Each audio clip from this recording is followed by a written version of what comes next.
तर मित्रांनो, पहिलं तुम्ही हा व्हिडिओ बघा, मग मी सांगतो की बाबा हा कसे हे लोक चुकीचा मराठी लोकांना चुकीचा दाखवायचा प्रयत्न करतात. तो बच्चों, आज हम पढ़ेंगे छत्रपति शिवाजी महाराज के बारे में। कौन है वो? भारत की शान, जो हमेशा से स्वराज को मजबूत बनाने में और पूरे देश को जोड़ के रखने में भरोसा रखते थे। महाराष्ट्र आए, शिवाजी महाराज राज्य आए। तुम बिहारियों की जगह नहीं है यहाँ पे, अपने बिहार निकलो।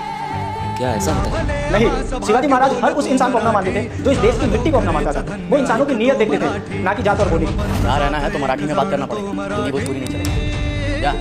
इसलिए मैं चाहता हूँ कि छत्रपति शिवाजी महाराज से प्रेरणा लेना हम सबके लिए जरूरी है। और भले ही वो आज हमारे बीच में नहीं है, लेकिन उनके विचार हमेशा हमारे दिलों में जिंदा रहे।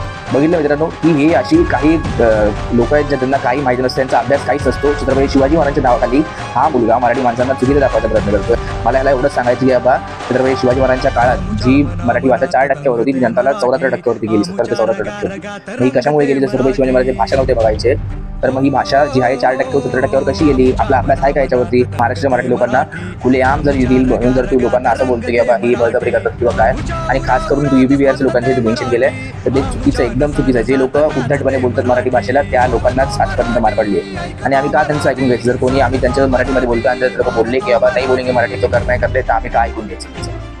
आमच्या छत्रपती शिवाजी महाराजांनी आम्हाला हे नाही शिकवलं, तर कोणी आरे केले त्याला कार्य करायला शिकवलंय आम्हाला. तर व्हिडिओ बनवायच्या आधी आपण जरा विचार करायचा की आपण कशावरती बोलतोय, आपला अभ्यास आहे की नाही. जय हिंद, जय महाराष्ट्र.